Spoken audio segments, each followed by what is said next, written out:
All right, people, good morning, good morning, good morning. Hopefully you guys had a great weekend. A lot of football that was on deck. A lot of things happened throughout the weekend. I had an okay weekend. It wasn't too bad. We'll get into all of that and more. Welcome to the First and Frame Rate Show. I am a VF Baller, where we talk about Georgia Southern football and Atlanta Falcons football. Definitely not much of Atlanta Falcons stuff to talk about, but there's a good bit of Georgia Southern stuff to talk about. We're going to talk about that because we got some pretty good news in the past couple days. Want to talk about that. Also, I want to dip my toe in a little bit of these NFL playoffs. Long story short, I did not enjoy the NFL playoffs this weekend. And I know that may sound crazy because we all love football, right? Hey, we all love football. But I'm going to give you my reasoning behind this because it wasn't as... I'll just talk about it shortly. First and foremost, I want to thank everybody who's been continuously supporting the channel. Thank you guys very, very much. I really appreciate it. Thank you all. If you found your way over to my other channel, the VF Cast, and watch my latest episode of that podcast as well, when I talk more about G4 TV and just in the situation that's going on over there. I appreciate it if you made it your way over there as well. I really appreciate it. Doing two YouTube channels it may seem like a lot, but it's not as bad as you would think it is. You just have to figure out when to upload content and make sure it's good content. You're just not throwing content out there. So I try to do my best to put out the most, the best content possible for both channels. So that's pretty cool. But let's go ahead and get into this entire situation when it comes to not only just the playoffs, but what's going on at Georgia Southern, because there's some really special going on at Georgia Southern. I think it's pretty cool that we got a lot of guys returning. We're going to talk about those guys returning. We're also going to talk about what it means for Coach Helton and company, and how special this season can be, not only just for the guys that are returning, but the younger guys as well that are going to be here watching and learning from these guys. So I was at one point, I did not understand what was going on with certain players.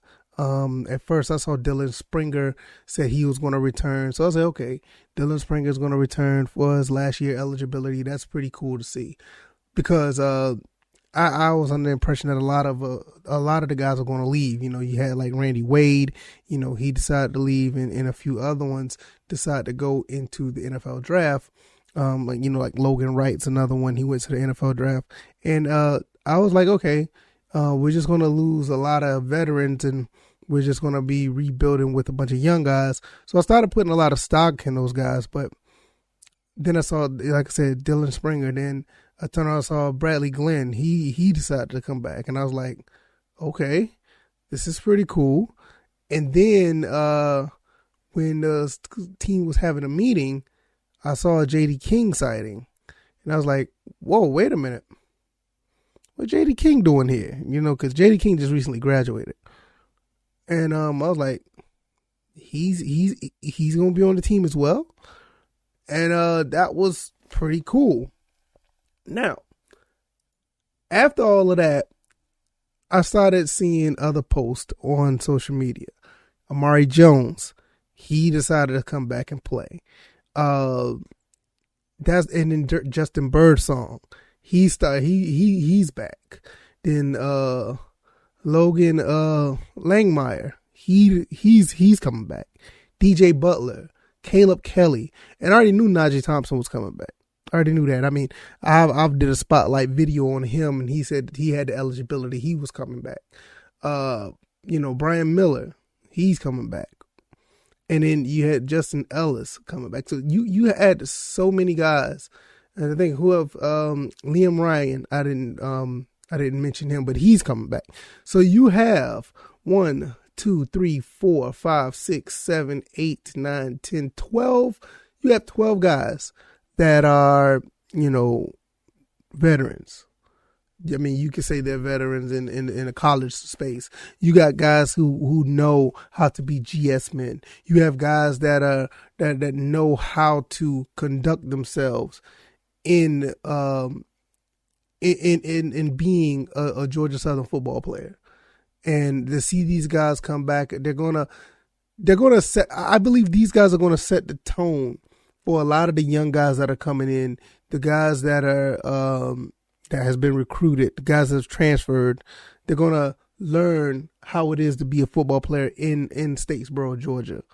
And I think this is a really big deal for Coach Helton, because Coach Helton, even though that he is the head coach, he has done so much to move things in different directions for this program. But to have these guys come back and play, it means a lot, because you still get the feel of what things used to be, or the way things are at Georgia Southern. And it's good that, like, when you have guys like J.D. King or Todd Bradley Glenn or Justin Birdsong, or you have Langmeyer, you have these guys who've been here for so long, that knows what it's like, who's been through the ups and downs of Georgia Southern football. They can see things that Coach may not see. They can see things that the younger guys will not see. They can, it's really, it's really phenomenal to see, because you don't hear about stuff like this much. I mean, with the turnover in staff and all the stuff going on, you usually hear about a lot of players just bailing out and just leaving. You don't really get to see this situation where a lot of players decide to hang around and stay and wanting to continue their college career at a school. I mean, you just look at these other schools now who lose their coaches, and all of a sudden everybody's running to the transfer portal, or they're running to the school where their coaches were, where their coach were. I mean, look at Oklahoma. Oklahoma's like having a fire sale right now. I mean, even, not only that Spencer Rattler, whatever his name is, he left to go to South Carolina. Hell, even the guy who took Spencer Rattler's job, he's leaving Oklahoma. It's like Oklahoma's like having a fire sale right now. Nobody wants to go to that school. For them to be moving over to the SEC is like one of the worst things that could happen to that program. But that's a whole nother story for another day. But when you looking at when you look at a situation like this is like one of the best case scenarios you can ever have within a college program, because you don't hear about stuff like this, where a lot of players use their last year eligibility to stay with the program after this big turnover that has happened within the coaching staff. And pretty much with the program in general, because it wasn't just like a coaching change. I mean, you had everybody up to like the athletic director, everything from Jared Benko pretty much gave the green light to remove everything out of the football program and put new people in. So it was it's pretty amazing to see all of that happen, and you turn right back around and you have all these guys coming back. This is really phenomenal. It gives a lot of excitement to the upcoming season, because I can't wait to see how an Amari Jones is used in this offense. What kind of defense is going to be ran when you have a Todd Bradley Glenn and a Dylan Springer, Najee Thompson if he's playing defense, Justin Birdsong, Justin Ellis. Like, when you have these type of guys playing on defense, like, man, what are we going to be looking at?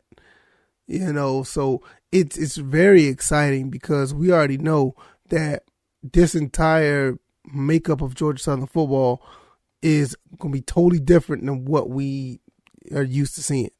Even prior to the flex bone, like what we've seen from 2015, 2016 up till now is about to be a total change.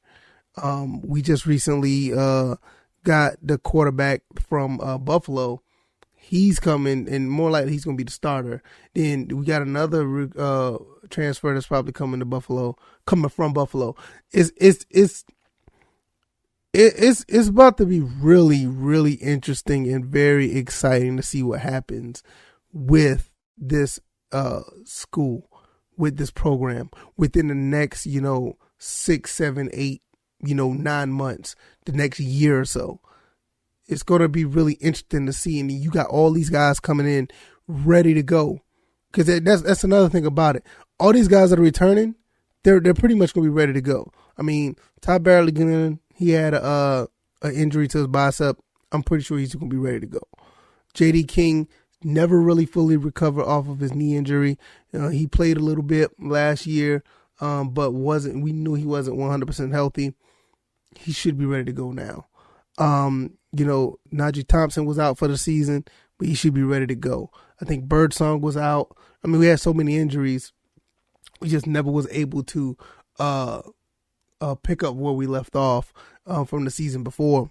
Amari Jones, what can you say about him? Amari Jones could do a little bit of everything. I mean, hell, he played quarterback for us. He could play receiver. He could run the ball out the backfield. Hell, I wouldn't even be surprised if he was returning kickoffs and punts.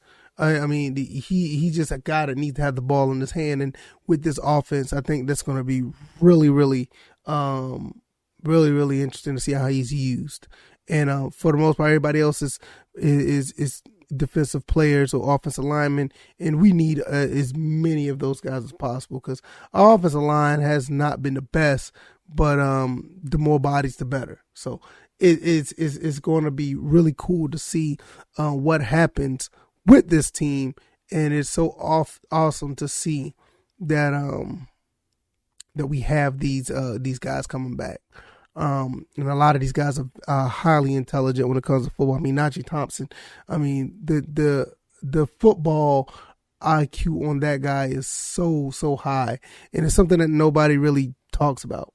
I mean, maybe sometimes you need to really go look at his Twitter page and just watch and read some of the things that he says. He knows what he's talking about. He knows ball. And for him to be so versatile on the field, offense and defense, it's really, it's almost like another version of having Amari Jones out there because he could do a little bit of everything. I mean, he literally does it all. I've seen him make plays on offense, defense, and special teams. So it's just going to be so awesome to see these guys come back and play. Birdsong was one of those guys that made a lot of plays throughout the RL Carrier New Orleans Bowl. He had an interception, and not only that, he's always been pretty good in coverage. So it's good to have that veteran presence back there once again in the secondary when you have guys like a Derek Canteen, you have Ashton Whitners coming in, a Mark Stampley. You have a handful of other defensive backs that's going to be here that's going to learn and continue to feed off one another. So it's good to see him coming back. And before and I will be remiss if I wouldn't talk about these two guys. I mean, it's just not right if I wouldn't talk about Todd Bradley Glenn and Dylan Springer. What can you say about these two guys? I mean, high IQ when it comes to the defense. Having those guys in the linebacker or edge rush position is highly valuable, especially when you have a new defensive coordinator coming in. He's going to find a way to make these guys successful. I mean, they already played very good football prior to that, and for them to have guys that they can continue to watch and mentor and actually feed off one another like a Eldrick Robertson. I mean, this guy, when you talk about next man up, once again, he did so well stepping up and playing football for Georgia Southern amidst all the injuries. So that's another plus to have when you have young guys that are ready to go, but you still have the older guys here that can actually continue to show them or continue to assist them. So that's always good. And one more thing before I go to the NFL playoff games, which I told you how I felt about those, but before I get into those, J.D. King had a pretty good journey. Yeah, it's a little up and down journey to get to Georgia Southern. I mean, if you remember that, I remember he was saying that he was initially going to come to Georgia Southern, end up going to Oklahoma State, played there for a little while, didn't work out for him too well, came back home and wanted to play for Georgia Southern, and they pretty much tried to hold him back for a little bit. And I think it was like the last 12 hours or the last day, right before they came out with the NCAA came out with the I don't want to say verdict, but the decision that he was eligible to play at the last second. I mean, and he finally came to Georgia Southern, had a phenomenal season in his first year back, and then the next season he hurt his knee, and then this last year he didn't really wasn't able fully to recover. But to have him back at running back and with the plethora of running backs we already have, it's just going to be really cool to see us have that good balance, because you got a guy like J.D. King who can run through tackles. You got guy, and he still has the speed to get away from people. Also, he can get the short yardage, and with him mixing with the what is his name, Gerald Green, or another good running back like a what's the boy name? I can't remember his name. Jalen White. And we already have the new guy that's coming in for that was a recent recruit.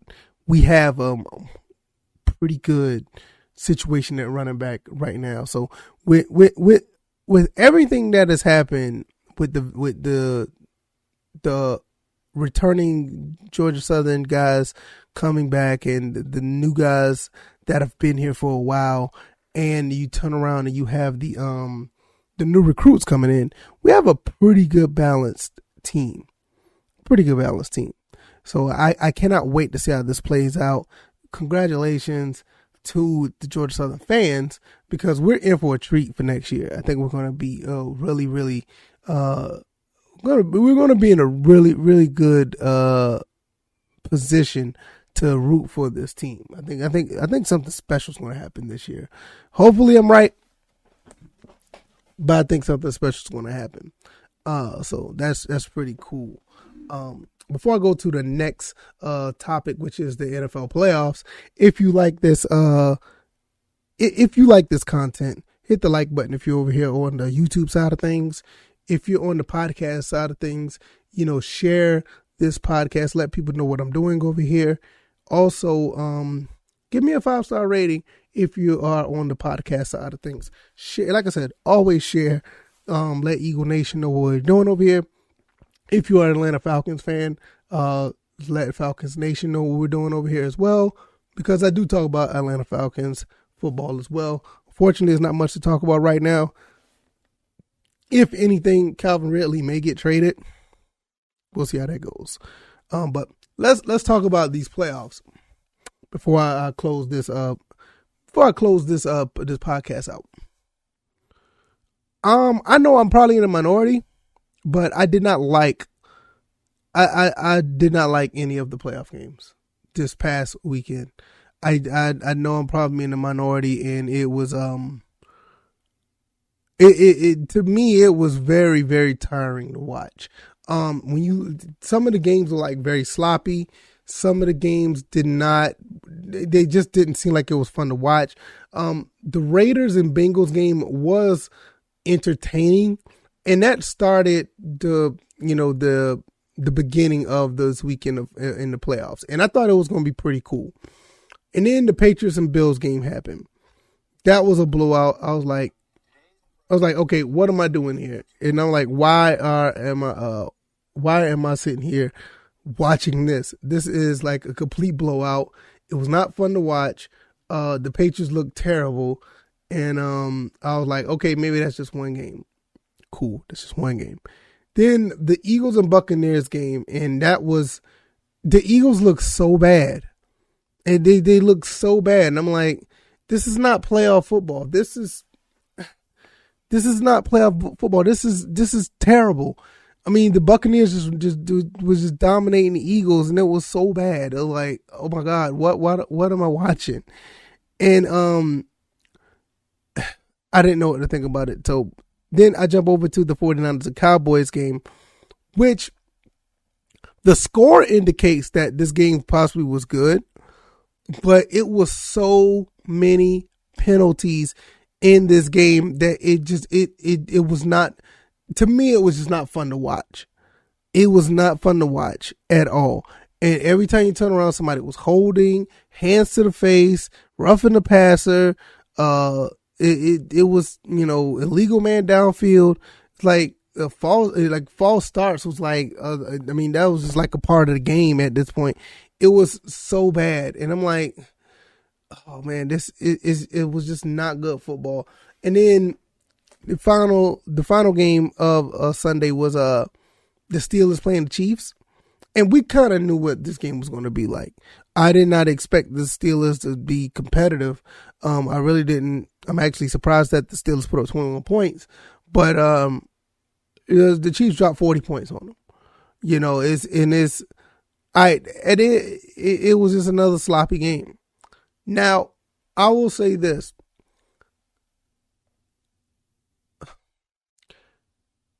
This was probably like the worst, in my opinion. I know people love their football now, but this was probably like the worst playoff weekend I've seen in a long time. And I'm not joking when I say that. This was bad football all the way around. When you usually look at the playoffs, you see like for instance, the Raiders and Bengals game, that was playoff football. That felt like playoff football. I mean, the Raiders actually came in and played like a playoff team. The Bengals was obviously the better team at the end of the day, but both of those teams played like it was an NFL playoff game. The rest of these games were either so sloppy or they were just so lopsided. They were just, to me, it was unwatchable. I have football fatigue now. I don't have any interest of watching the Rams, the Rams play the Cardinals tonight. I just don't. I don't have any desire to watch it because I've seen enough football for the past 3 days, 4 days. So I'll probably be watching highlights of the Rams and Cardinals game because I'm not done with football, but I need a break. And I know I'm not the only one that feels this way. I know I'm not. It's just that we are conditioned at this point that we love football so much that we got to watch it every time it's on. Not me. I'm not doing it this time. I'll wait till next week and I'll watch the next round of playoffs. I will do that. But after this weekend, I'm taking a break. And the Rams and Cardinals game might be a good game. It may be a good game.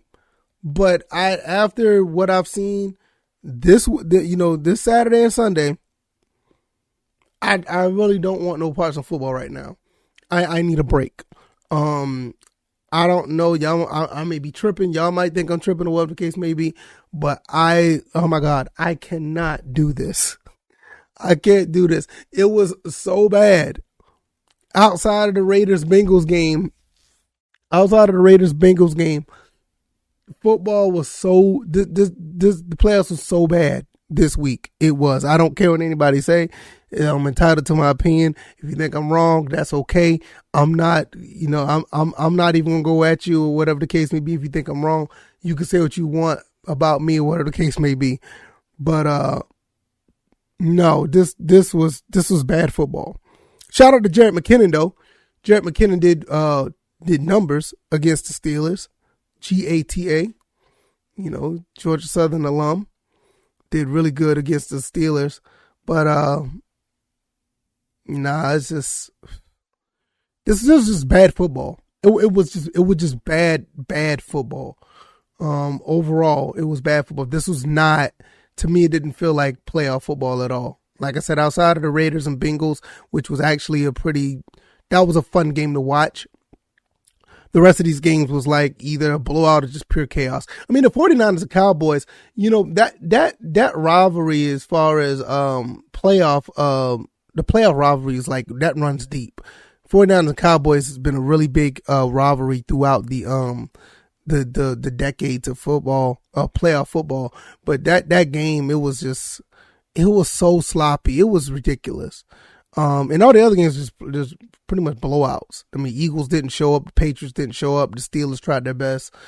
And after watching all this, I just don't want no parts of football. I'm going to fall back from football until next weekend.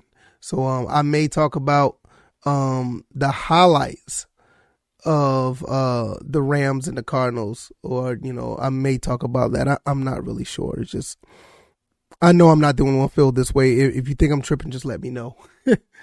But I really feel like this was a bad week of football in my opinion.